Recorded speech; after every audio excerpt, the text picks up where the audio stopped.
what it mean to be the best. Riding foes, feeling unimpressed, make me reminisce. Throwing bows, bend the corner, set my mind up on the goal. All I know is stay down, bad, I'm the goal. Okay, feel like the best, the great. Now there ain't no debate. Yeah. Okay, feel like the best, the great.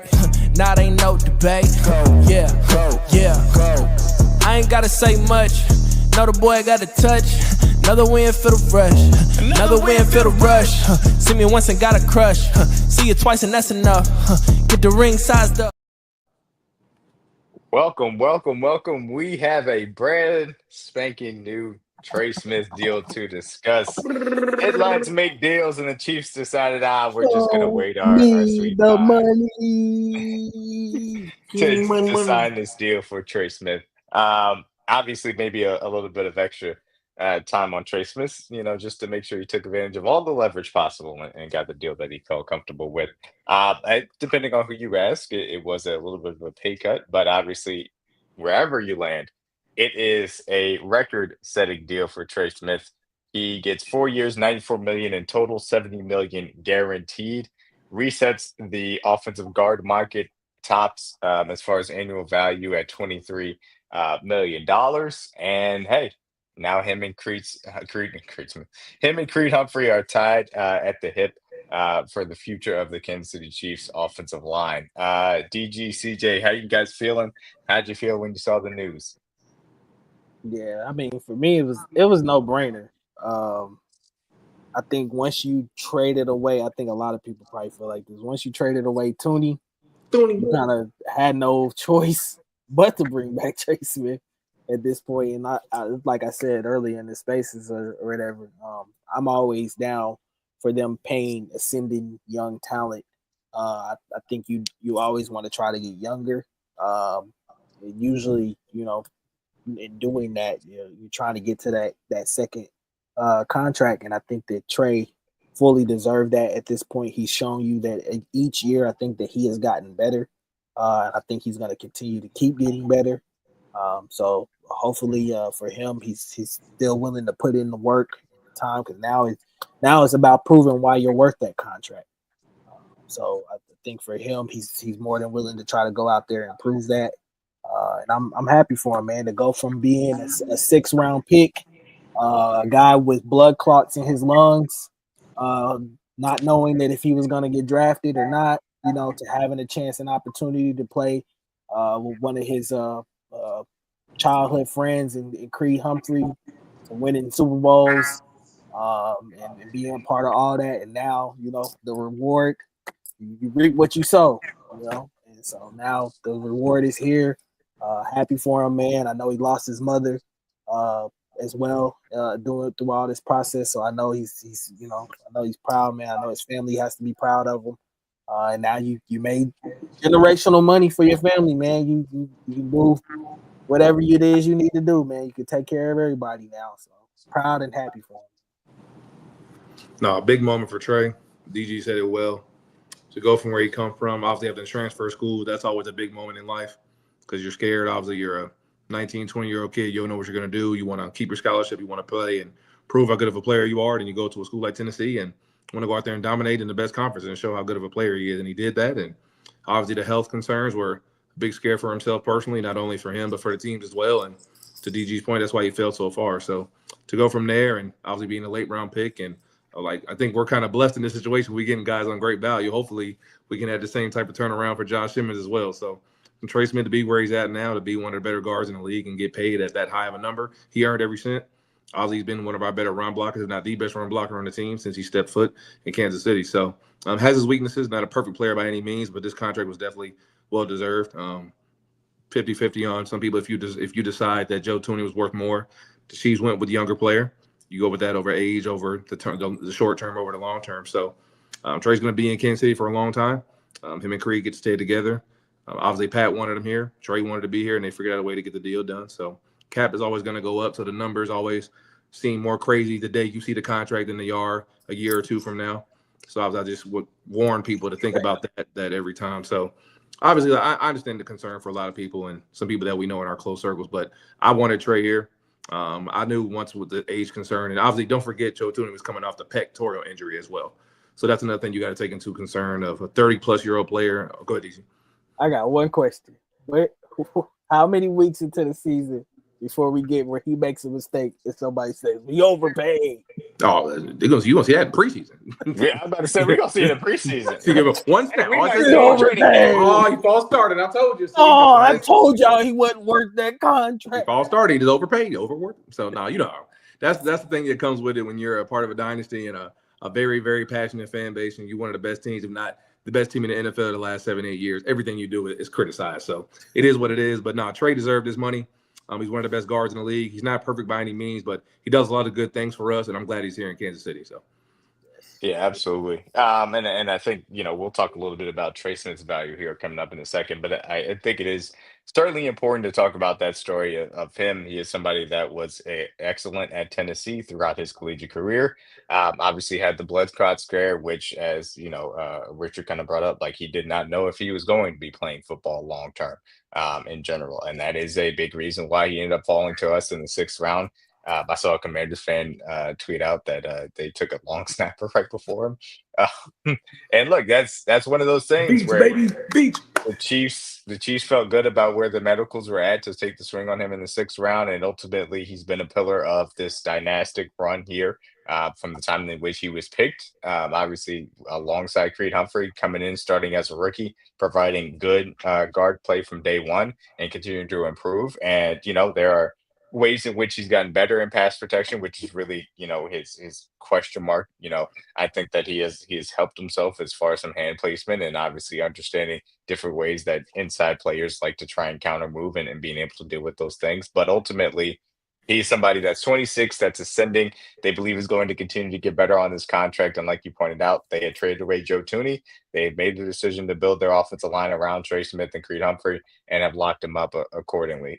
So to talk a little bit more about the Trey Smith value aspect of this, I think it is important kind of just to talk about, the money aspect of it. People are going to be like, Joe Tooney got X amount of dollars, $17 million extension, et cetera, et cetera. Joe Tooney for about the last, I think it was 4 years within the Chiefs franchise, accounted for around 6% of the Chiefs cap. You're looking at the average for Trey Smith's probably somewhere around 8%. It may be a little bit higher depending on where the 4th-year projections are coming. And again, we'll never know where the cap hits are going to be, too far out as far as that's concerned. Not the cap hits, but the actual, the actual NFL cap number, because it continues to beat their projections because they keep making so much money by putting the Chiefs on every single streaming service, no demand on every day of the week, no demand. But obviously, the ways in which the Chiefs feel like they're in a good place as far as the cap health, we'll continue to discuss. But Trey Smith himself, I think, is important to emphasize what he brings to the table from pass blocking and a front blocking perspective. Again, pass blocking is continuing to get better, understanding how inside defenders like to counter move him. I think he's added different aspects to his game. He's always brought a power element even to the pass, protection aspect of it. And honestly, some of my favorite offensive line highlights, the last 5+ years are just when edge rushers try and spin off whoever that's at right tackle and Trey Smith catches them peeking back inside and absolutely destroys them. And that is something where some edge rushers don't want to do that because getting hit in your ribs by somebody from your blind side as you're spinning doesn't always end well or feel great. So the run blocking aspect, we'll get into it too. But like you guys said, it's one of the best guards in the National Football League. And I think that is a question mark of, hey, is he worth resetting the market? Is he an all-pro player? I think it's fine. I don't think it's like great value, but I think it's fine. And what type of character this kid brings to the table, where this is a guy that's going to work his butt off. He continues to try and get better and does the extra things to, in pursuit of that, where it's O-line masterminds, which obviously just happened over the summer and he was there. Those little things do add up eventually if you continue to put the work in. So I think that he is somebody that continues to get better, specifically at the position where paying a 26-year-old, you can expect him to ascend as well. I think is a good thing too. DG and CJ, talk a little about Trey Smith's value in you guys' eyes. Well, I would say if anybody's questioning this contract, man, go watch the play. I think it was against Denver. Justin Simmons knows why Trey Smith got paid for sure. Yeah, I would say the value to me. I honestly, when looking at the breakdowns, like he kind of, in my opinion, he kind of left some money out there After the first year, yeah, like sure. yeah. So credit. I will say credit to Brett Veach and them for for doing their due diligence and crunching their numbers. I forgot. I think is it Tillis that left to go to the Panthers? That was the kind of their financial guy at one point. Yes, that is correct. Yep. Him and McGlinchey. So, yeah, for them to for you to lose guys like that in your front office and then still be able to get these kind of contracts done and get them done in a way where it works out for both sides, where Trey gets what he wants and you kind of still get what you want to a certain extent. I think is good due diligence on Brett Veach and his team, and you got to applaud and give them credit for how they come up with these contracts and crunching these numbers. Because I ain't gonna lie to you, I don't know how none of this stuff gets done. So, but I think the value is perfectly fine. I think he fully, like I said, he's an ascending talent. I think obviously he's going to be able to go out there and show you why he deserves to be the highest paid guard at this point in time in the league. And obviously there's going to be somebody behind him that's going to come behind him and reset the whole market over. It at this point in time, it's his time to be at the top of the market, and I think he fully deserves that. He's 26. You flip on the tape, and you clearly can see what he brings. He's a role grader in the run game. I think that there are some things that mechanically that he can work on in the passing technique or whatever. But I think that those things have obviously since his first year have gotten better over the years, and I think he's only going to continue to keep getting better. Somebody in our space today brought up a good point. People were saying, like, why are guards getting paid this kind of money in this league? Well, now interior pressure is becoming highly, requested in this league. We've seen the Aaron Donalds of the world, the just play Jalen Carter. What you expect? Jalen Carters of the world, the guys that play in the guy that has led your defense for the entire dynasty. Yeah, man. Like these guys are these interior defensive line guys are becoming better and better every day. So now you gotta pay your guards now top dollar money to protect your quarterback, or else Patrick Mahomes is gonna be back there getting killed. And we don't need it. And we don't need it. We seen how that worked out for you in the Super Bowl. It didn't work out well. So at the end of the day, I think this is an investment into protecting 15, protecting your franchise. You need guys like Trey Smith up front, and it's to me, in my opinion, it's well deserved. No, for sure. He's one of the best at his position in the league. Obviously, he's arguably the best run blocker in the league. We know that's where his dynamic ability is at. He's athletic. He gets out on screens very well. He's a smart player. And usually when you're paying guys contracts like these, you're paying for habits. And DMac said it earlier. There's not too many guys in the league that have better habits than Trey Smith, a guy that obviously takes his job very seriously off the field.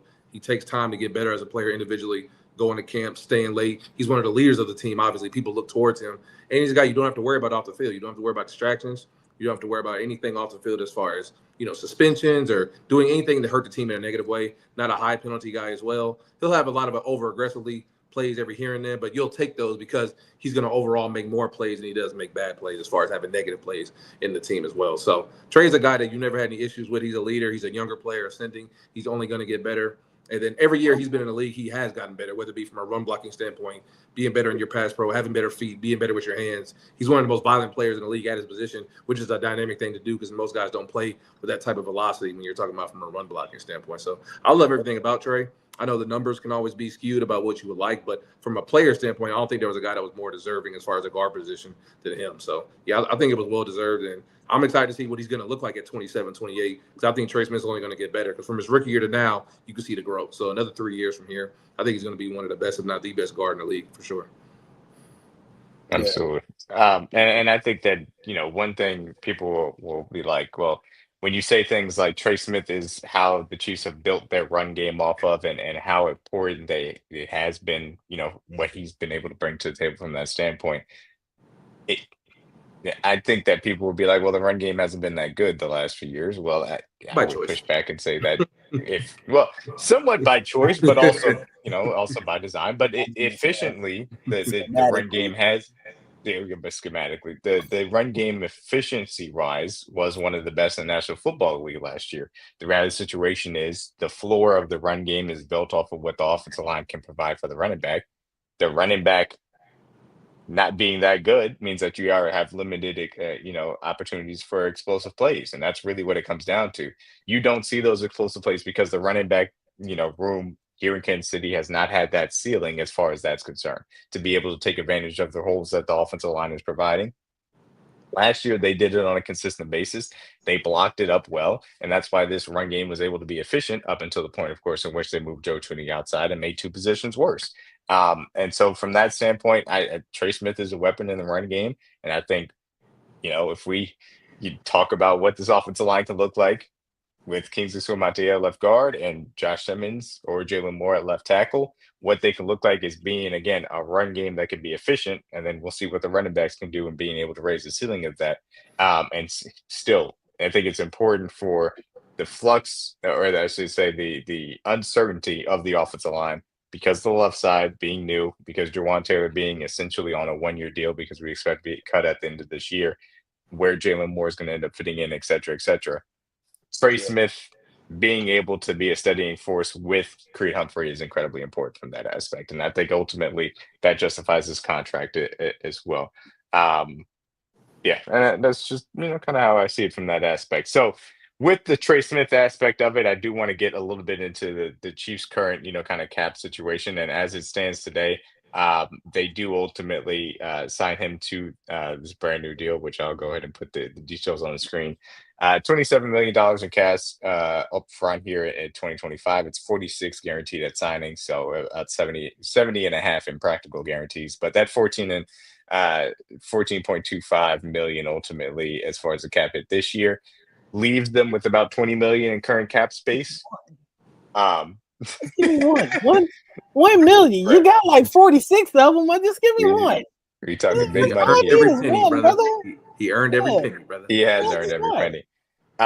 Ultimately leaves the Chiefs with about $20 million in current cap space from that standpoint. And again, I think that we'll talk about where that money can ultimately go, but some of that obviously will be reserved for the Chiefs going into the season, and how Brett Veach likes to have a little bit of money earmarked as far as that is concerned too.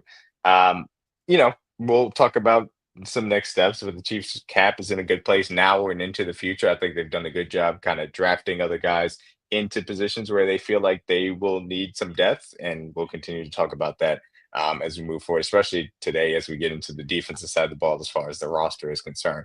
The other thing before we kind of move on to non-Trey Smith stuff, but maybe a little bit still related before we get into that, I do want to mention we did have the reporting on this done ultimately tweeted out by Adam Schefter, but also a little bit of the byline of Nate Taylor, who made his appearance on ESPN NFL Live today.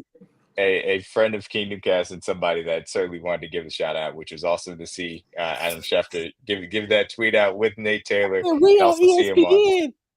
See him on NFL Live today. The city on ESPN. Yeah. Shout out Nate, man. Shout out Nate. Out there in Bristol. Shout out to Nate Taylor making his debut on NFL Live today. So all that being said, a little bit from the other aspect of it. Now you look forward as the Chiefs are going to training camp next week. There's one Mr. Trent McDuffie that now can come into the fold. And actually, I'm going to go right back to that screen because there's relevant information on there. I'd say probably about an hour after Trey Smith signed that deal, one Mr. Sauce Gardner got his new contract, and got a $60 million deal ultimately through 2030. So it's a little bit of an interesting way. It's a 4-year extension on top of what his last 2 years is. Fourth year of his contract, his 5th-year option. They added 4 years to that with $30.1 million in new money. Ultimately, 6-year deal similar to Derek Stingley's. That's $30 million per year in new money, but really, as far as the average annual value, comes anywhere around $23 million. Say all this to say, that is the new standard for what Trent McDuffie will be looking for, as far as the fact that he will be fourth year this year, last year on his rookie deal, have his first round fifth year option already picked up, and then he'll be looking for a 4-year deal that will be extended upon those 2 years and taking you into the $30.2 million per year range, and maybe a little bit higher than that as far as that's concerned. And those talks seem like they will begin in earnest now. Brett Veach talked about all the way at the combine that Trey Smith was going to be the priority, and after Trey Smith got done, then it would be on to guys like Trent McDuffie and George Karlaftis as well. Expect that Trent will be the first up on the docket as far as that's concerned. So I ask you guys, I guess, very simply again, as we've talked about this, Trent McDuffie, new benchmark set. It's not really that much of a different benchmark than it was before. You guys, how high of a priority is it to make sure that Trent McDuffie is done before we start a new season as far as that's concerned? The highest. Same thing. Get them done. Yeah, the highest. These are the two deals that we both expected. So yeah. Look, man, I said it earlier too. Like, I love. There's no knock to George Karlaftis. Love George Karlaftis, man. But he may be the odd man out, bro. You might have respectfully sit over there for a second. You know what I mean? We'll figure, we'll talk it a little bit. We'll see where we at. Hold on. But yeah, I think when you're a guy that comes in the league and you two-time All-Pro, and you're first 3 years in the league, two Super Bowl without rings. Yeah, and then you prove that even though you lost your right-hand man in Snead, and you prove that you can play on the outside and play on the inside as well. It's like I've been telling people, bro. Trent McDuffie to me is a top 3 corner. I don't care how nobody feels about that. I know a lot of people will say Sauce or Stingley, and I think all those guys are great. Patrick Surtain Jr., I think all those guys can play. But when you have the versatility like a Trent McDuffie has, especially in this defense, I just think that's something that's not worth losing at this point. So I think you gotta. This is one of those things again where you just gotta bite the bullet. It's a no-brainer. Get it done. Pay him what he wants, and just know that you're paying ascending talent. And I think that's something that Brett Veach has obviously shown to this franchise, that he's willing to pay those guys that are ascending talents, and give them a second contract. I think we was talking about in the space earlier, DMac, that second contract you get. That third one, that's tough. It's gonna get iffy. That's when we start scratching heads or whatever. So I think getting to that second one for Trent McDuffie is no questions asked. I don't think there should even be a lot of talking back and forth and negotiations with this. Sauce obviously got what he got. I think you just kind of know the number where you need to be. So yeah, absolutely. Yeah, and it should be very straightforward in my personal opinion. Just take what Stingley got, take what Sauce got as far as the structure is concerned, make it 30.2 and get it done. And there shouldn't be any question about the elite talent that Trent McDuffie is in earning that money. And we'll talk about him a little bit later on as far as our defensive film is concerned. He's an elite corner. I think that you said he was top 3. I think Patrick Surtain II, rightfully so, is the best corner in the National Football League. He actually, funny enough, is now 5th as far as average annual value after the Broncos extended him last year. Yeah, his contract looking like a steal. That's why the earlier the better. That's what I'm saying. The earlier the better. And right now. Trent McDuffie ultimately getting his extension would knock him out of the top 5, funny enough. But I do believe that Trent McDuffie, after Patrick Surtain, is the next most valuable cornerback because of everything that Steve Spagnuolo wants to do with him. Moving him inside, moving him outside, blitzing him, the way that Trent McDuffie defends the run at an extremely high level. So all of those aspects of it and the level of, awareness that he plays with as well. And now we've seen the aspect of taking the ball away, whether it's with the strips or the actual interceptions now that came last year. They bring to the table. And so I hope Trent McDuffie is here for a long time, and hopefully that's something that gets done before the season begins. But we did mention kind of briefly as far as George Karlaftis is concerned and the context of what he kind of fits in, because he also had his 5th-year option picked up. He currently is in a position to sign an extension. It doesn't seem like that's going to happen. We'll see. That it's always possible, but I think that it's important to talk about the defensive end depth chart within Kansas City and some of the aspects of what we need to see from these guys this year. As I think this is a very interesting position across the board. And I will start just by kind of listing off, who got added. Obviously, the usual suspects as far as returning players, George Karlaftis, as you just mentioned, Mike Dana still on that extended deal. Charles Omeni, who came back for a 1-year contract at cheap money. Felix Anduke-Uzomah, obviously 2023 first round, you're still here. Millie Carring still in the building, and also Ashton Gelati, who got taken out of Louisville in the third round. So, third round? Yeah, right, third round. Yeah, and it's an interesting group because I think that you look at Karlaftis has a lot to prove. I think Dana has stuff to prove after he got hurt last year. I think Omenihu obviously has a lot to prove. He's literally on a prove it deal. Felix Anduke-Uzomah, this is a make or break year in some respects. And actually, Gelati wants to establish himself. So I guess the way I'll ask this first and foremost before we get into the Karlaftis aspect of it, who do you believe has the most to prove in this defensive end room? And if you had to pick kind of 3 guys to be your main rotation guys as we sit here today, how are you ordering them as far as where to get these snaps from? The most approved. It's probably Charles for sure, just because the last 2 years, like injury and suspension. So, and obviously, like you said, he's on the 1-year deal. So, obviously, George is trying to prove himself as well. But but Charles needs to, if anybody needs to have the best year, it's him, because you're literally on a 1-year prove it deal, and you don't know where he's going to be next year. So, he has the most to prove to me.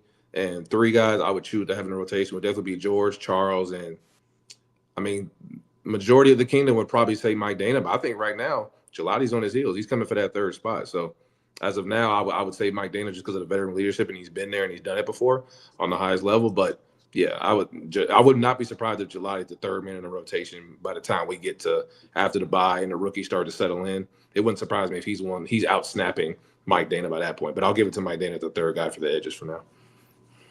Yeah, I'd probably say I probably agree with Charles Omenihu. I mean, at this point, you're on a 1-year deal. If you go out there and you have say double-digit sacks, 11, 12 sacks, money bags. Yeah, some team next year is definitely going to be, obviously it won't be here in KC, but some team next year is definitely going to want to throw that multi-year deal at you in generational type money that I know that he's searching and hunting for at this point in time right now. So I think the Omenihu probably has the most to prove. I do think that for FAU, this is a make or break a year, man. Like you got to show us something at this point. And I think that we've seen glimpses and flashes of what he can do. But I think kind of the mindset that when you drafted Isaiah Pacheco, you got to go out there and take a grown man's job. And you got to be willing to prove that week in and week out. So I think this is a make or break year for him as well. The 3 that I probably put in rotations is probably George, Omenihu. I'd probably say Dana at this point just because those guys are the veterans. I think that FAU can have potential to come along as well too in that rotation. I think Gelati is first. I don't think they'll throw him in the fire as soon as the season starts, but I think eventually by the end of the season he'll probably be fully immersed into the playbook and to the scheme and things of that nature. So I think he's got a lot of upside that they obviously like or whatever. I think that's why they went and drafted him too, because they kind of know that the door for George may close here soon, especially if he has a breakout year this year. They could have a contingency plan, so they play very similar. Yeah. Look, it's going to be very fascinating because I think that you guys have properly, couched it. I think Charles Omenihu has everything as far as his career in front of him. If he can prove it and get back to playing the level that he was at in really the 2023 run before he ended up tearing his ACL. I don't think he ever got fully back to that last year. Dana easily could be cut at the end of this year, so that's a massive piece of it. Felix, obviously, I want to say Felix has the most to prove because he is a first round draft pick. And he has to show that he could be a consistent contributor and getting after the passer because Dana can say that he can hang his hat on being able to defend the run on early downs, and that's always going to have value to Steve Spagnuolo. We know what Karlaftis is. He's the starting edge, and he should be the starting edge, and that's just how it's going to go. Aminihu is a guy that obviously can give you good pass rush from the edge, but also can move inside and give you some of that versatility that's key too. Gelati, we've seen him kind of reduce down, whether it's in college or whatever, but he's a rookie. He's coming in, he's trying to prove himself, and he's not going to take it easy on any of these guys like you guys talked about. He's coming in to steal a grown man's job for sure. Felix, we've seen flashes, we've seen improvement, but we have not seen nearly enough from a first-round pick. He is going to have to not only show out, when the season starts, he's going to have to show out in preseason to get on the field. And so there is going to be pressure on him from day one at camp to show up and be able to be an impactful guy, because otherwise he may never get the snaps to be able to showcase what he can do in this league. So a lot is on Felix and Duke Azoma to be able to prove himself. I think it's number one. As far as my question, the top three, I think Karlaftis and Dana probably have to be your starting, and then Aminihu was the third. But I think that there'll be multiple opportunities as we get into the rest of the defensive line and how it looks to obviously get these guys out there. It's just about finding the right places to be able to put them in.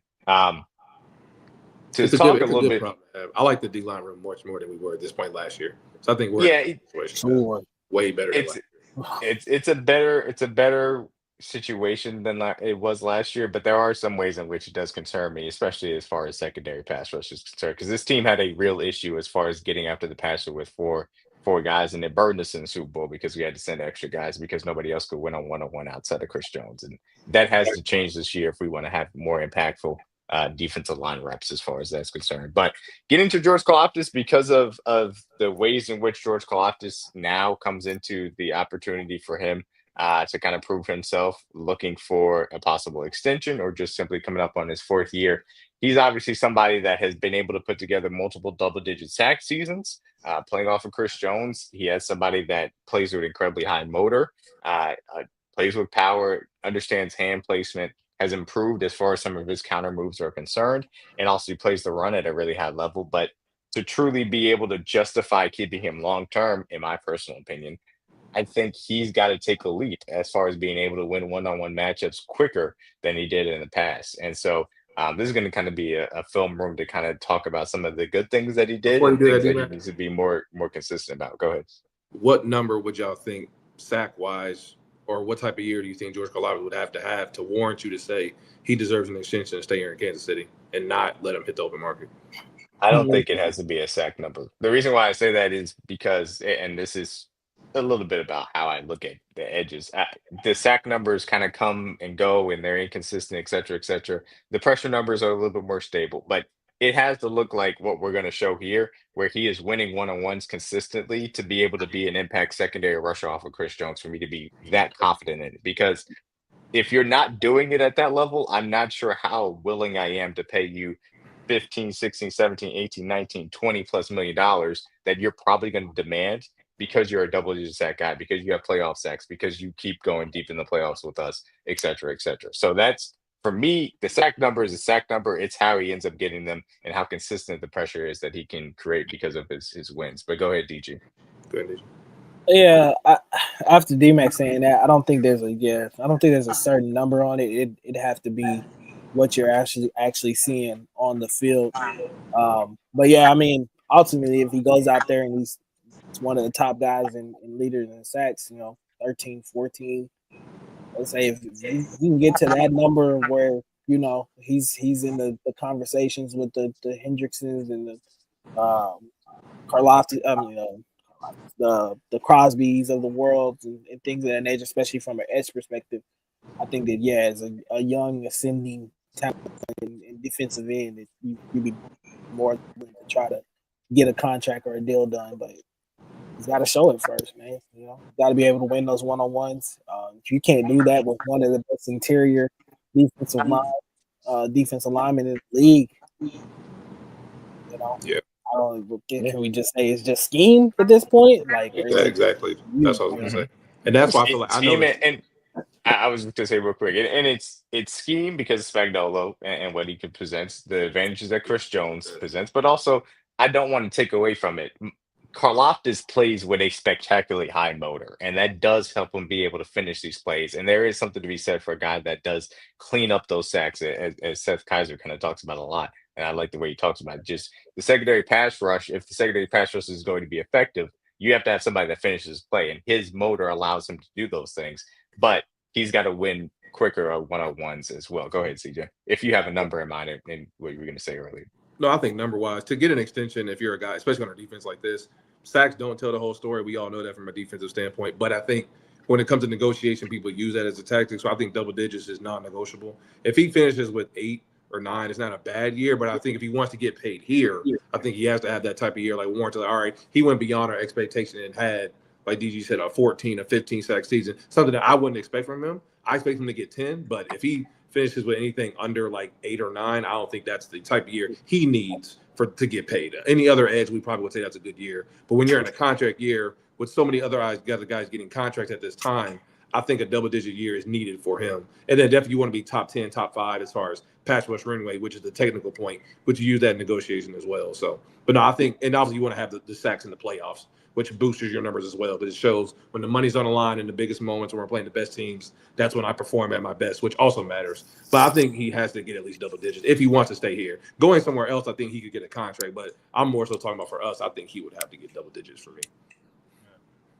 Yeah, absolutely. I think that it's a baseline expectation now that he's kind of also set the bar there. Exactly. But again, it's one of those things where, yeah, if he's if it's 8 sacks and he's impactful in the playoffs, but he's actually just getting pressures on a more consistent basis because he's winning quicker, then it's like, okay, I can justify it. I can justify giving you the I'm trying to think of a good kind of comparison for some guys that have been extended, because I'm not going Yeah. I was looking for it's coming up here. I'm sorry. I'm going through Spot Track to make sure I get it right. But I'm not giving you like the Myles Garrett or Julian Hunter money. Yeah, not that.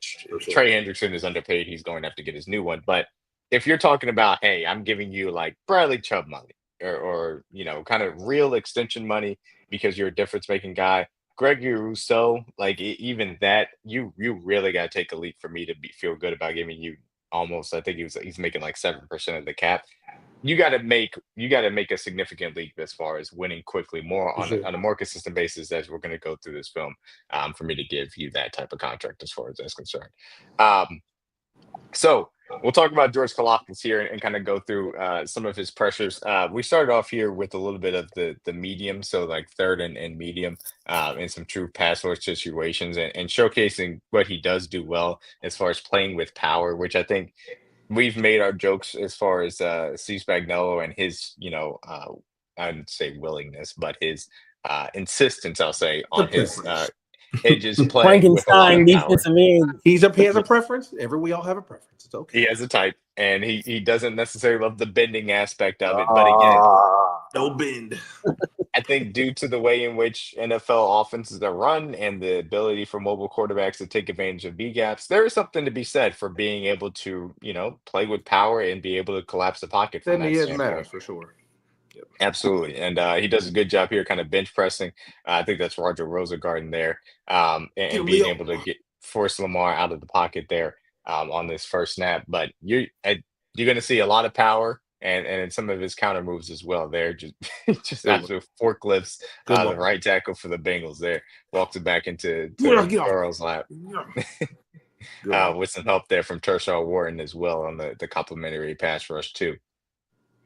Nice little okay, spin. Okay, George. I was going to say there were some moments late in the season last year where you did kind of start to see him win a little bit more with the bend. No, for sure. He definitely turned up. We were all yelling around the corner. Yeah, I was one of the biggest ones, bro. We was all on it because they wasn't getting no pressure, bro. Yeah, GK, you gotta show up, dog. And start faster. You can't start slow like last year. Like we can't have the first couple of games and you get no sacks. We got to get that shit going early. Yeah, he does a good job here spinning back inside and being able to create that hurry throw and ultimately a Jaden Hicks interception. We'll talk about him a little bit later as well. And again, I'll continue to harp on it. The complimentary pass rush is going to be a big piece of that. 98 here after Chris Jones draws this double team. 98 being gone from the interior pass rush, we're going to have to find some guys to be able to supplement that. Karlaftis does a good job, pushing the the right tackle back up the arc a little bit, forcing it back inside, and Wharton ends up finishing that play there with the sack of the quarterback as well. That's going to be a big Omar Lot spot. It's going to be a big Charles Omenihu spot right there. Another good job, little long arm. Shows it, and Chris got help. Yeah, Chris got for like 2 of these plays. Chris got help. Bro. It's so hard because I'm trying to find different. No, I get you. It's just funny. No. I was going to say I watched all these clips and obviously went through and grabbed them. Like Chris Jones just held almost every play. Every single play, he's either double teamed, held, or he's getting to the quarterback. Like almost every single play. Jesus Christ, bro. But Karlaftis again, little long arm, and then again showing off that motor to go ahead and finish the play with the sack of Jameis Winston. Doing a good job. Good job, Brett. This is the playoff game in which George Karlaftis had 3 sacks in this playoff game. We're not going to see all of them in this specific sample size, but George Karlaftis obviously had a really good game here. Does a good job getting around that edge and being able to create a little pressure. Go ahead, CJ. Yeah, I think this is the part of the season where he's kind of started to speed things up and started showing you that he can win a little bit more with being for sure speed and getting off the ball. It's not necessarily about speed, and I know a lot of that's kind of what the league has kind of been moving towards, but more of just about your get off and your technique when you placement. Start to engage, and I think you can clearly tell the off-season workouts with Tamba and things of those natures, who I feel like he's kind of modeled his game after. And Tamba, to me, as a pass rusher, year after year after year, got better and better until eventually, injuries and stuff like that started to kind of catch up with him or whatever. But I felt like each year he grew his game, became one of the more feared pass rushers in this league. So I think George has got unlimited potential still. I think he's still so young. And this game epitomizes his effort that DMac talked about earlier, like having a high motor. A lot of his sacks he got this game. This is the playoff one, right? Specifically came off high motor. So these are the type of plays that George gets. We just want to see him build on that, like DG said, and get some of the sacks earlier. Not to say that we don't want the effort ones. We love those because they help other secondary guys get them as well. But you just want to see the ones get them earlier in the downs or earlier in the clock for sure. Or the QB. I was gonna say these are the type of plays that you see the Max Crosbys, the TJ Watts, Trey Hendricks of the world. They win these reps and get there. And you see the right tackle get a little bit high with his hand placement, and technically that's a flag, but it's when it's Karlaftis, and it's not the traditional bend around the edge. Calls. It's not the traditional bend around the edge where you kind of get low and stuff, but like you mentioned with Tamba Ali and the technique aspect, playing with leverage, playing low to get an advantage as far as the offensive lineman and what they're doing. A really good hand placement from Karlaftis here to swipe aside that hand usage, and then just be able to get a little bit of pressure on CJ Stroud and force him out of the pocket as well to go ahead and scramble.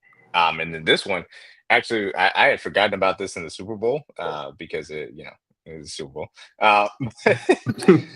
Really nice little rep here versus Jordan.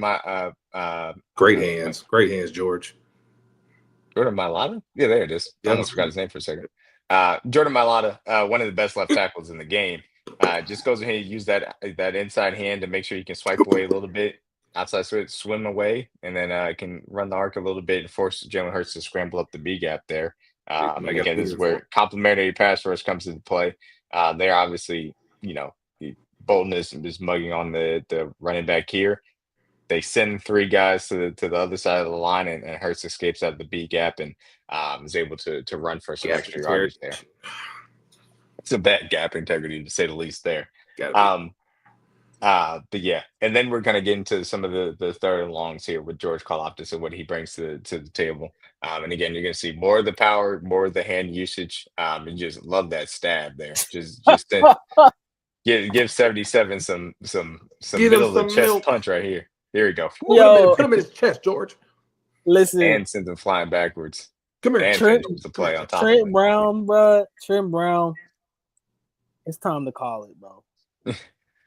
When you see stuff I forgot he was still playing. Yeah, bro. Like when Trent Brown's still going. Bro, it's time to call it, dog. It's a good career. Hang him up. It's over. Put him in his lap, George. God, Lord. Yeah, because another example of his power, man. bull Gets rush, low, go. gets the leverage, and puts the right tackle right into Herbert's lap right there, man. Yeah. That would have been a hell of a put on. Credit to Herbert for having them. His bull rush is there. He put them two heavy hands. You put him in a grown man's chest, boy. Yep, he's again getting that extension, getting that leverage, and being able to play off of it and put him right back into Derek Carr's lap there. And that's you need the ability to play with power in the National Football League because the rest of it doesn't matter if you're not a threat as far as power is concerned. With offensive tackles being able to do it, you see it right there, another long arm to the chest that just pushes the right tackle back even further there.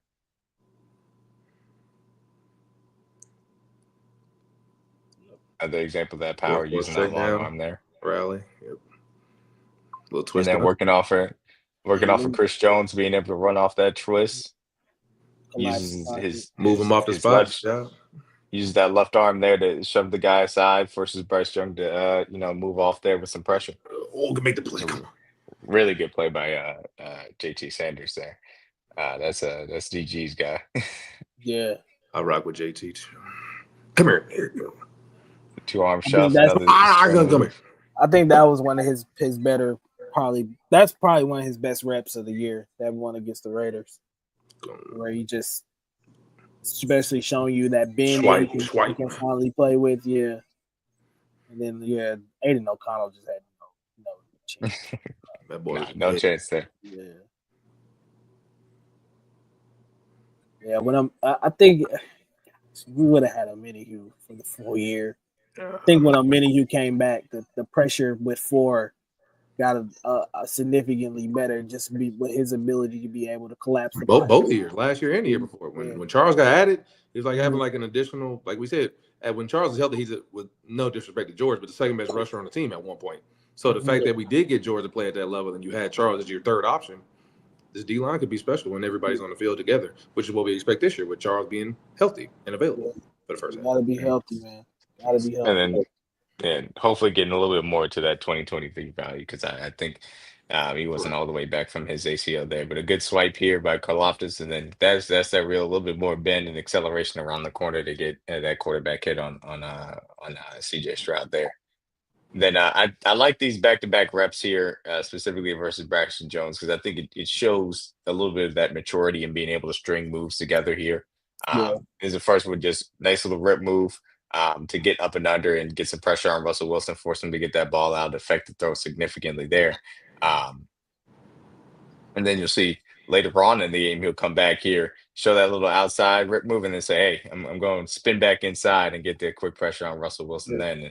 And that's what you can do if you're a veteran player and feel comfortable in the league. You beat a guy outside, and then he's going to be oversetting a little bit, trying to out leverage you there, and you can just go ahead and spin back inside and beat him. And that's a good thing to see as far as being able to string those things together. That's what I tell people, man, all the time. Like you gotta certain guys, bro. You gotta give guys time to develop in this league, to learn the speed of the game of this league. Because everybody these days wants every draft pick to come in and instantly be a unicorn. Thanks. And like I understand it. Like those guys are just different. Jamar Chase was just a different breed of type of player, bro. Like, like obviously this league is clearly very easy to him or whatever. And things come naturally to some people. Some guys transition better than others, and that's fine. Yeah, but some guys you gotta give them their time to really immerse themselves into learning this league. And I think you're clearly seeing that from George Karlaftis from year to year. I think the sky is still the limit for him, man. You said guys expecting rookies to come in and make that immediate impact, and I immediately thought of Josh Simmons. Good rep here by Karlaftis, and this I would even say is maybe a step above even where I hope that his progression can end up taking him, because he has go through the tight end here on the chip, and then able to swipe aside the right tackle there and be able to get underneath very quickly and accelerate to CJ Stroud. And if you're winning those type of reps going through multiple guys, those are as Braden Thorne likes to call them, high quality sacks that really take you into the upper echelon as far as pass rushers are concerned. And that's, again, expectation for that to come consistently, a little bit rich for me, But again, just being able to win those one-on-ones, on a more consistent basis is a big thing from that standpoint. And again, elite level talent that you're going to be facing here in Lane Johnson, even with a tight end to your side, and being able to beat him here, the little get that hand off of me, and then thread them inside quickly and get to the outside to go ahead and get a touch on Hurts and be able to trip him up there for the sack ultimately, with some help from Tershawn Ward and Chris Jones. So hey man, it's not a quick win, but it is a win nonetheless, and it is a win that ultimately helped out the play too. Got to So stay level here with a guy like Jalen. He's liable to take off. So don't Yeah. go for the cheese too early. yeah, and there is something to be said there. He maintains his gap integrity. He doesn't like throw himself out of the play by rushing up the arc, to give up too much of that B gap.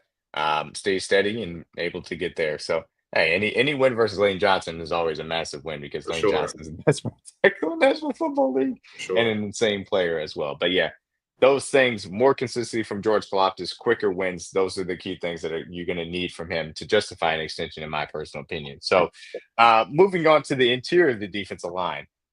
This has gone under a little bit more fluctuation. Obviously, still headlined by Chris Jones. They brought back Mike Pennell on a one-year deal. Two immediate additions: Omar Norman-Lott, bottom of the second round. Chiefs ended up taking him out of Tennessee, a guy that brings a lot of pass rush juice to the table. Obviously, not necessarily somebody that plays all three downs. Didn't play that way at Tennessee. A little bit lighter, but again, can you win those one-on-ones on the interior? That's a massive piece of this.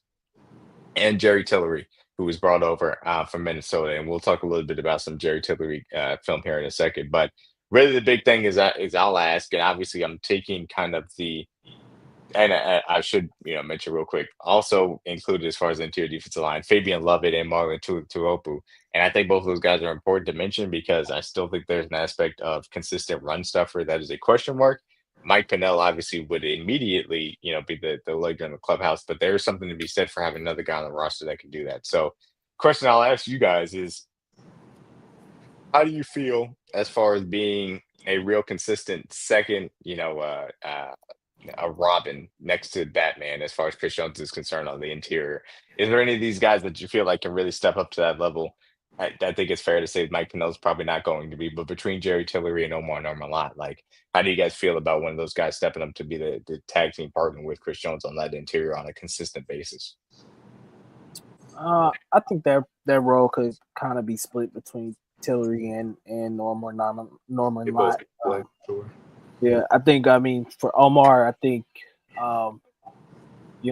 obviously the potential is there for him being a rookie or whatever. You don't really know what you're exactly going to get, but, from what you've seen in college, the pass rush reps are obviously there. There's probably a little bit left to be desired from the run perspective, but I think that's the piece that they'll be able to use this year. I think he's the one that, when you ask who's going to replace that Tershawn Wharton kind of role, I think that's what they're going to kind of ask him to do this year. So I could see him being able to really be able to take over that role, which I think would be honestly something he's probably used to from how how they kind of rotated him at Tennessee as well too.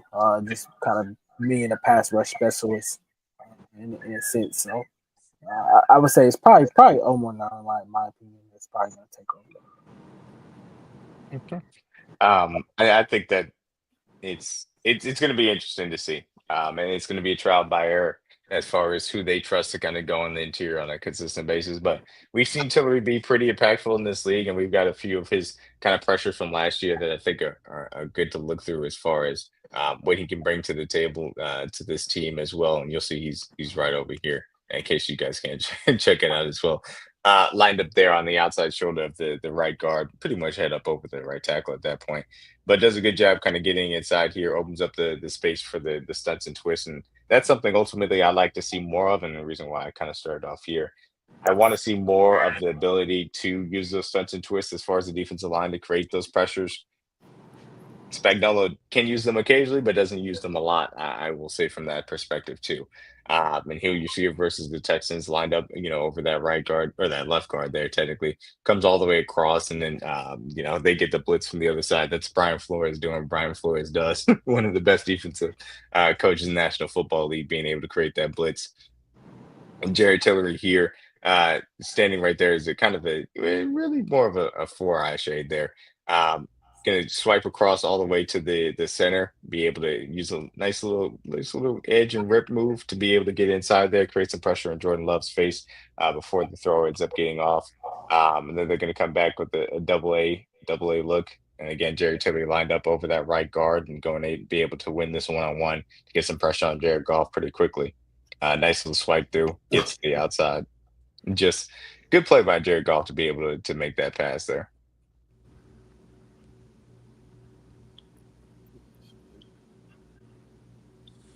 Yeah, great interior pressure. Great bend. Obviously gets off the ball pretty well. I was really excited when they were able to get him. Obviously, we've seen Tillery. We've obviously had to face him several times when he was with the Chargers, and I always thought he was a good, solid player. I think it's a good rotational piece to add to this team because now you got three different guys outside of Chris Jones who all bring a different perspective to that interior. Mike Pennell being more of the run stuffer, and then Tillery and Omar Norman Lott being able to add to your interior pressure and giving Chris Jones a little bit of help.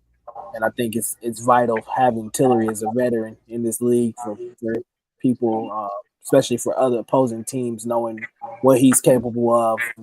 And obviously just can't leave him in there by himself alone, especially when you got Chris Jones in there too. So I think Spagnuolo will be able to dial some beautiful this year from the interior of that line. Yeah, and like you said, the running theme as far as the defensive line because of last year being able to get pressure with forwards. Hey, you got to be able to put guys out there that can win one-on-ones. Jared Tillery fits that bill. We project that Omar Normalot is also going to fit that bill. Charles Omenihu, a healthy one coming back from that ACL, 2 years ago. Expect he's going to be one of those guys. Who else, as far as the edges are concerned? Karlaftis doing it more consistently. Can FAU stand up? Are you going to get some of that from Dana? Can you get some of that from Ashton Gelati? It's all going to be a question mark, but I agree with you guys in the sense that, hey, at least you have better options than you did coming into last year to try out from that standpoint. And again, early down rushes, or I should say early down, interior defensive line snaps, going to be mostly Mike Pennell, but we'll see if Fabian Lever can give a little bit of push from that standpoint, because I think he's really the only other one on the roster that's well equipped to do so. Moving on quickly, as far as the linebacker depth chart is concerned, new addition is Jeffrey Bassa, fifth-round pick for Oregon. Obviously, Jack Cochran's still here. Cole Christensen is still here, as well as Cam Jones as well. Some of the guys that we've seen throughout training camp last year stayed on the practice squad. The thing I'll say about this, Drew Tranquill is kind of coming into a prove year. Last year did not have a good season. I would say he took a little bit of step backwards, a little bit heavier, not as good in coverage as he was last year. And I think Jeffrey Bassa is somebody that's going to push Drew Tranquill from that standpoint. Leo Chanel coming into his third year, continue to prove that he's one of the most versatile weapons on this defense because of the way that he can play the edge, set the edge in the run, blitz, give a little bit of pass rush juice, and then also drop into coverage. And we love the way in which Spagnuolo likes to use him as a chess piece as well. And then, of course, Nick Bolton, brand new contract extension for Nick Bolton as the quarterback of this defense that Spagnuolo trusts a lot. Obviously, near the top as far as the linebacker market is concerned, because of the role that he plays in getting everybody set on defense as far as that's concerned. So, any linebacker thoughts for you guys? My big thing is just, hey, Drew Tranquill, you're on the clock because of what Jeffrey Bassa kind of brings to the table, and obviously they want to see a better season out of Drew.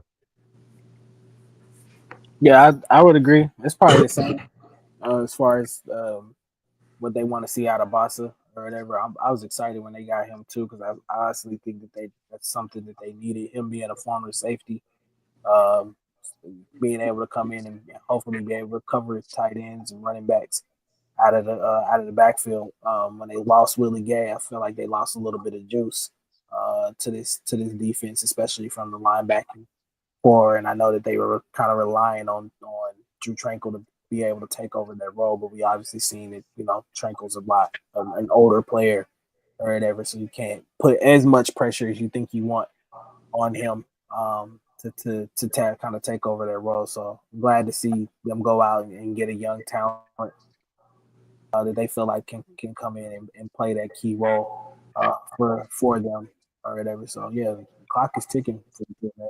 Hopefully he comes back has a lot better year. But I think it's what you said, that weight that he put on to kind of take on that role. I think kind of ultimately is what was the dagger and him not having such a great season last year. Yeah, absolutely. So we'll see as far as the linebacker room is concerned, and obviously some challenging that'll be coming through. But a better season from Drew Tranquil will really help the second level, and obviously Nick Bolton's continued growth will hopefully help as well. I think it was an interesting stat that did come across. Nick Bolton does lead linebackers as far as run stuff percentage since he's come into the league. So again, been one of the best run stuffing linebackers in the National Football League. Improved in coverage, still probably average at best as far as that is concerned. But again, the mental side of the game in which Steve Spagnuolo trusts him to get everybody set is the massive piece of it as well. Quarterback depth chart obviously starts with Trent McDuffie, who we talked about earlier as far as an extension candidate is concerned. I think the outside cornerback competition is going to be the interesting piece of it. Two new guys, Christian Fulton, cornerback out of the Chargers, got a really good year for them. Obviously comes in on a brand new deal as well. And then you add in Noah Williams, who was drafted in the 4th round of this past draft out of Cal, a guy that I really loved during the draft process, and a guy that brings a lot of ball skills, which is nice to see in the cornerback room too, for Dave Merritt to end up coaching up too. So obviously Joshua Williams returns, Jalen Watson, who had the health issue, broke his leg, last year, missed a great portion of the season, came back, in my opinion, wasn't the same or fully healthy from that standpoint. We knew the struggles of Najee Johnson. Obviously, Chris Roland Wallace is still within this room as well. Question I'll have for you guys before we get to the Trey McDuffie aspect of it. Who do you guys think is going to end up leading as far as the two outside corners in the nickel kind of alignments with Trey McDuffie inside as a combination of Fulton, Noah Williams, and obviously Jalen Watson, other possibilities there? It should be Jalen and Fulton to start the season. And then by the end of the year, I think Noah will probably establish himself. And if he transfers or kind of keeps going with that tendency of taking the ball away and having those turnovers, tendencies he showed at Cal, I think he eventually could become a starter towards the end of the year. And obviously injuries and things happen. And my saying with DB, everybody's going to play at some point or another. But I think to start the season, it should definitely be Jalen and Fulton, just based off veteran leadership to start off. Mm-hmm. And, they don't like to throw rookies in the fire so much. So it should be Jalen and Christian Fulton to start off. Yeah, I would agree. I think it should be Jalen and Christian. I think Jalen obviously knows this defense very well. We seen last year when he stepped in, that led it to be that second CB2. He obviously thrived in that role until he got hurt. I think bringing in Christian Fulton obviously gives them an opportunity to play Trey McDuffie a lot more in the slot again, where Steve Spagnuolo would like to have him as kind of a chess piece. And I think that would be your rotation early on. I think Noel can come on as long as it's kind of that fourth corner that kind of can come in and do some of the similar things that Trey McDuffie is able to do. I think eventually for your future, you're probably looking at having Noah Williams and Trey McDuffie as your corners for the foreseeable future. Yeah. KT Lee asked, you think it's Jalen Watson last year. I think, unfortunately, it could be a good chance it is. And if he ends up having a good year, then he'll probably have a nice market elsewhere. I think the fact that they drafted Noel and the fact that they brought in Christian is to make sure that they're protected with, obviously, Watson, but also Joshua Williams being up for a contract and also Najee Johnson as well. So I think that's a key part of it from that standpoint. If he comes back, I wouldn't be upset about it, but we'll see what ends up happening. So getting to the Trent McDuffie aspect of it, obviously we have a baseline of play from him these last 3 years that justifies him being one of the elite cornerbacks in the National Football League. But last year, this game versus the Bengals were really a really good example of how much Spagnuolo asked him to do that's kind of different as far as going in the slot, showing blitzes, et cetera, and then also how well his coverage skills are. And we're going to focus on kind of the coverage aspect of it from this standpoint. He's going to be in the slot here and kind of deal with what is not an easy route to cover. They have an inside, tight end that's going to end up pushing Justin Reed here, and he's got to bubble over and then also cover the drag. And he does a good job kind of staying step for step with the tight end that we'll see from the reverse angle. Ultimately, Bolton does a good job getting his hands up and knocking this ball down. But you'll see from the reverse angle here, Trent McDuffie's with him kind of step for step. And again, shouldn't be a loss. It's not an easy route to cover from the slot because of the fact that they have the tight end inside as well. And McDuffie's right there, obviously, to take care of Irwin if that ball gets through, but Bolton does a good job taking it away. Next play up, hey, Trent McDuffie, go follow one. McDuffie follows Jamar Chase across the field. They get him to a stack look. And, one of the things, McDuffie goes ahead and locks it up pretty well. If not for Justin Reed kind of falling here, the pass maybe not have been completed as well. But ultimately, Trent McDuffie does his job in being able to follow, Chase across the formation. And he did a lot of following where Chase went and being able to try and deter Burrow from going to it from that standpoint, too. It's a good throw by Burrow, too, in addition to Justin Reed falling, too. Here we've got Trent McDuffie locked up top of the screen against Jamar Chase. One-on-one. He's safety help. This is pure red zone. No safety help. One-on-one. Yep. No help. No help. Bengal fans. And people will say that Justin Reed is helping. He's not helping. He's keying in on the running back going across the formation, and they end up exchanging 83 coming over. He ain't even this looking way. So Justin Reed's looking there. And Burrow puts this on the money, ultimately, Jamar Chase, but Trent McDuffie knocks it away. And again, really good play by Trent McDuffie to be able to stick with Chase one-on-one against the slant and knock the ball away. Seatbelt. Put him on that roller coaster, Trent. Can I have this? And I have this dance. Look out of here. One-on-one, man. I thought like this, And he played outside leverage too, so he basically cut the field down. He's like, knowing, hey, he cut his split down, I'm gonna cut my split down. I know he's gonna throw the ball inside, so he obviously gave him the inside leverage, knowing that's where he's gonna go, and played it perfectly. Didn't get there too early. Great play by Trent. I just don't understand how you can flip on this tape, right? And for anybody who doubts that Trent McDuffie is the top 3 corner in this league, flip the tape on. Put the tape on. Watch the technique. Watch what he does. And especially in how many different positions that Steve Spagnuolo puts him in, and he excels in all of them. Outside, inside, blitzing, doesn't matter. Put Trent McDuffie on the field. He is an absolute chess piece. McDuffie in the slot here, once again, followed Chase across the formation. And you see he just right on him. Drag route, nope, there. We on that. Burrow, he kind of tries to get to the second level here as far as the levels concept. But yeah, McDuffie follows him across, and you'll see, Burrow kind of throws it over the head, but it's not an option to get the ball to Jamar Chase there because of how Trent McDuffie does a good job, sticking on him. Tries to get it to I think was Yoshi on the second level there, and ultimately that ball ends up getting dropped as well. McDuffie in the slot again, and I want to key on this point here. He ends up just running the route for Andre Yoshivas on this flood concept. He's like, nope, I know where you're going. I'm going to stick right here.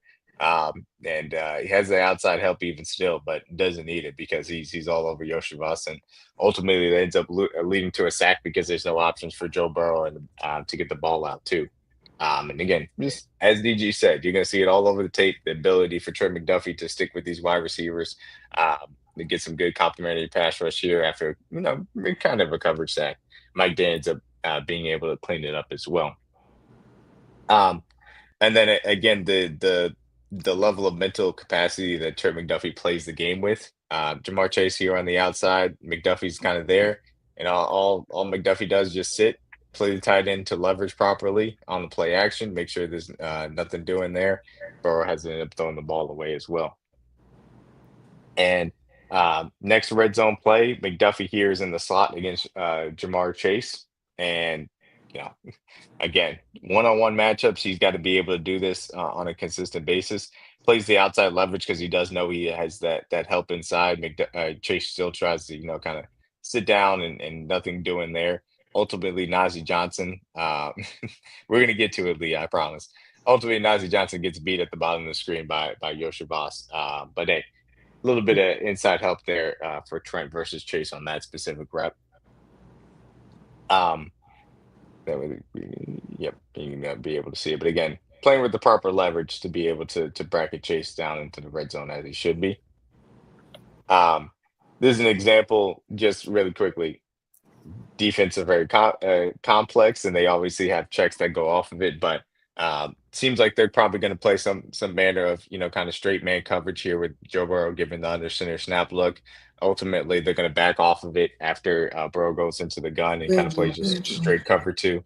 Yeah, you got the banjo call from Joe Burrow there. They play a little cover two. They end up giving it soft out there, but that's a chess match that gets played before the snap happens. Bolden's got to signal to everybody, hey, we're getting into a regular check.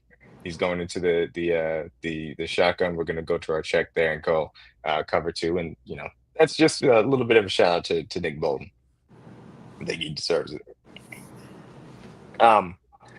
Another example, Trent McDuffie here going to show blitz coming out of the slot, but also plays the hook zone to perfection here on the inside dig route. And again, an example of versatility. You're not going to find all these cornerbacks that get talked about as elite guys on the outside doing these sorts of things where they're showing blitz and then playing into the hook zone perfectly to take away a dig route, as Trent McDuffie does on this play. Nice play there, but Jaden Watts on the outside too. And we'll see from the reverse angle too. But again, McDuffie's going to come into the picture, show blitz here, and then you'll see him play this dig route on the inside perfectly here to take away this option from Joe Burrow as he steps up into the B gap, covers that well.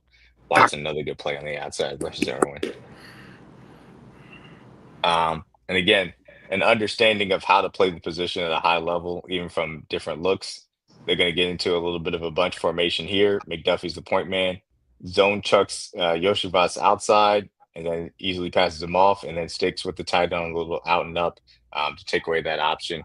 And good job by Karlaftis and Chris Jones combining on that sack there. And once again, just another example of McDuffie playing with excellent technique too. Yeah. And we saw that early from Karlaftis. Good job, Nick.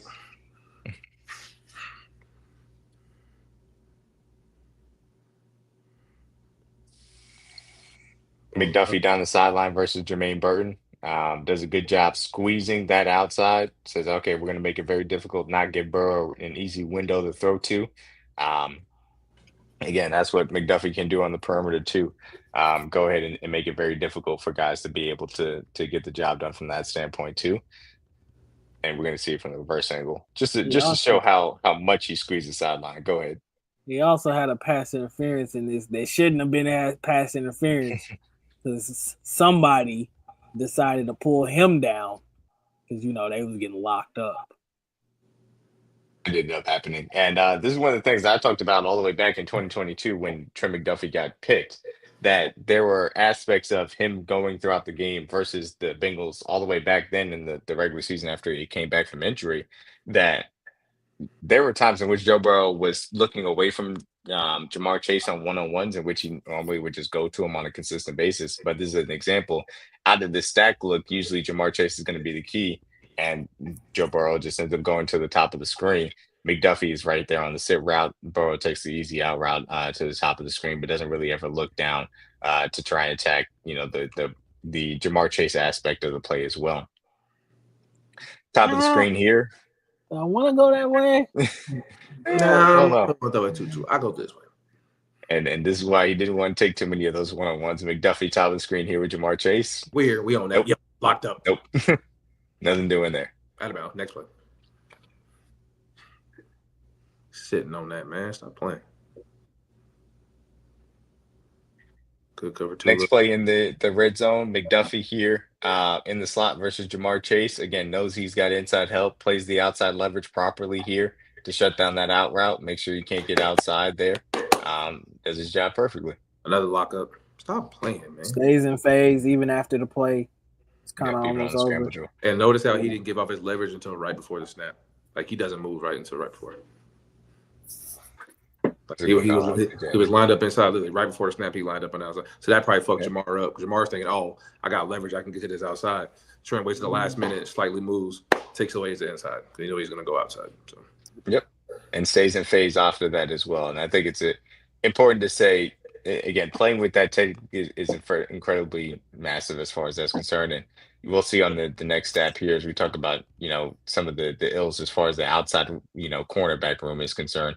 Joshua Williams also has that inside help, and you'll see Trent McDuffie kind of playing that hook zone. Williams has that inside help. Doesn't necessarily have to overcommit here because obviously McDuffie's there, Cook's there, Bolt's there. Unfortunately, he does overcommit, and then Burrow in a clean pocket is able to find Yoshibas cut back outside, and that's just an example of how much that leverage is important. Maintaining your leverage even through multiple phases of the play to be able to prevent touchdowns in this case, but completions in general. And here we go. McDuffie, top of the screen, essentially one-on-one man coverage, does a good job pushing Chase inside to the single high man. And nothing doing. Burrow can't get the ball out there. Ends up throwing it, kind of, I think he missed him on the out route ultimately. Yeah, it's just a little bit overthrown there from Burrow. But again, another example, McDuffie doing exactly what he needs to do on the outside, locked up. One-on-one with Chase, push him to that single high help, and being able to prevent any type of completion on that flood concept as well.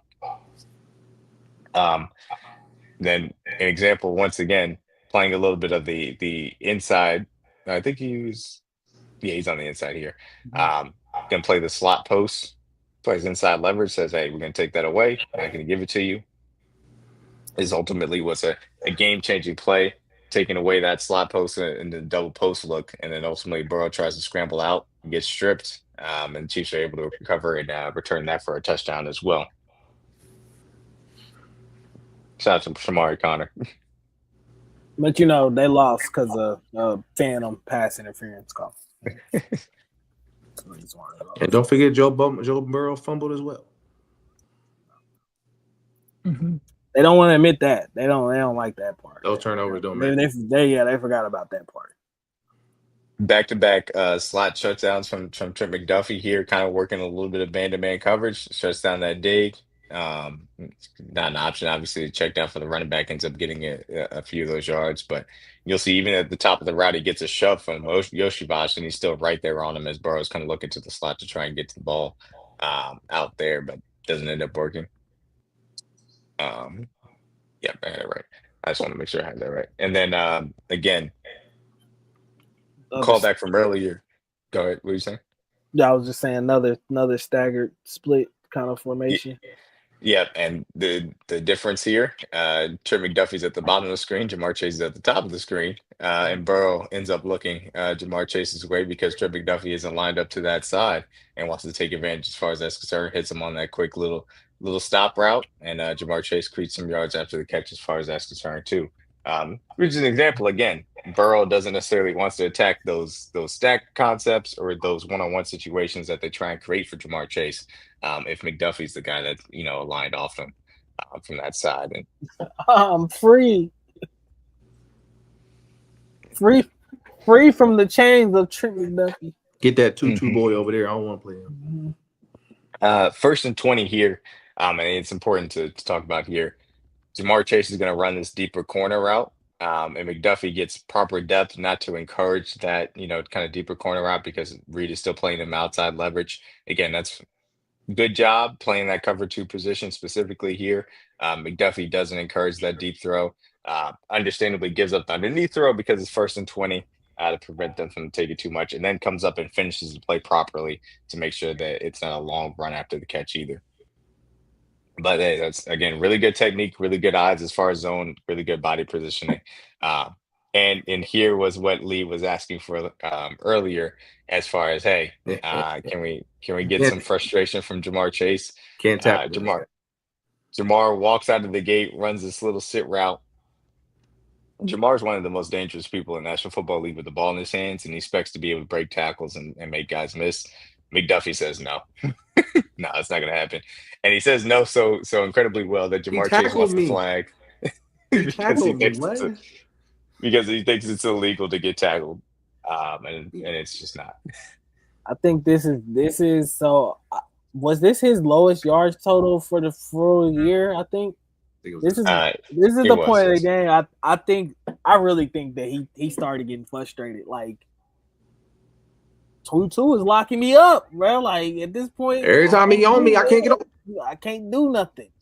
And I think it just all boiled over, man. Yeah. Patient here, kind of sitting on Jamar Chase as far as the play action is concerned. Um, and we'll go ahead and wrap it up right there. Yeah, we're good there. And then the last thing I wanted to show was just again, Spagnuolo has a very diverse and impressive bag as far as concepts are concerned. So being able to marry the back end and the coverage aspect of it with what the up front is doing is always a big piece of it. And you're going to see this is a massive down to be able to kind of end the game, or I should say, get the ball back to the Chiefs offense because the Chiefs are down 2 here. And to get the Chiefs defense off the field, they end up, showing a little bit of an overload kind of look at the top of the screen. Burrow shifts his tight end or his running back chip protection to that top of the screen as well. Reed then kind of mugs up. Shamari Connor shows late to be able to come from depth. They send Dana out. They ask McDuffie to go from, kind of a slot position to almost playing kind of safety over the top as well.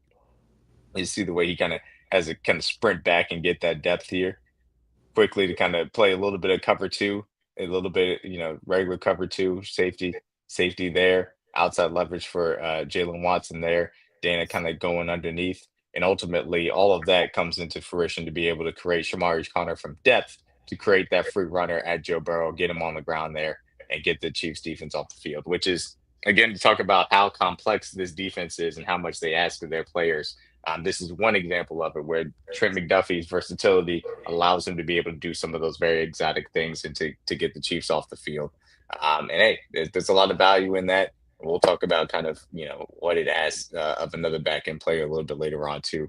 But yeah, look, Trent McDuffie, excellent game versus the Bengals, shows his coverage chops, and that's why he's an elite corner that deserves to be paid point blank period.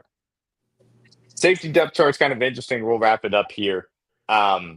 Obviously, people are going to highlight Jaden Hicks as kind of the main piece. Brian Cook comes back. We expect to be in a starting role. Shamari Connor shifting a little bit out of that slot role because they feel better about the cornerback depth this year, more into a safety role, kind of as the third guy. They end up bringing back Mike Edwards. Obviously, was here 2 years ago, played a really pivotal piece as far as being able some free safety aspect of it. Deion Bush returns as far as, kind of the special teams guy in the safety room as well. No big question here. I think everybody's kind of expecting a Jaden Hicks, kind of breakout, from that aspect. The only thing I wanted to show really simply was just the ability for Jaden Hicks to continue to be in the right place at the right time. Him and Cook are going to end up kind of, swapping places here at the snap, give a little confusion. Just playing regular cover 2 over the top of Nico Collins. Properly squeezes the window for Nico, is in the right place at the right time, and CJ Stroud overthrows it a little bit and makes the pick. And he had 3 interceptions that kind of looked along those lines where he's in the right place at the right time, but because of his body positioning and his smarts. So more of Hicks making those impact plays, the ability for him to be trusted to do some of the exotic things that Steve Spagnuolo is going to continue to ask of his secondary, kind of members. And obviously being able to disguise coverages on a consistent basis. Shout out to Jaden Hicks, obviously a guy that we expect to have a breakout season here for the Chiefs. And be one, hopefully a guy that leads the safety room into the future as well. Listen, there you go, Hicks. Good job, kid. So that's the roster reset as far as the defensive side of the football. Again, we're going to be getting into 53-man roster preview as Chiefs training camp starts next week. Extremely excited for that. You can check out Red Friday Spaces. I will be having one this Friday afternoon. DMac Wake 316. Red Shirt Podcast is coming back with a new episode coming up soon as well. Kingdom Cast will be live on Thursday night. Anything else before we go on out of here, guys? Nah, man. Go Chiefs, and excited for training camp. Hopefully see some of y'all out there. If y'all see us out there, come by, say hi, say what's up, So let us know if you're out there, man. We definitely gonna be there. Absolutely excited for Chiefs camp. Shout out to Trey Smith, well paid. Hopefully Trey McDuffie is next, man. 53-man roster preview coming up next week. Nothing else. Peace out. Go Chiefs.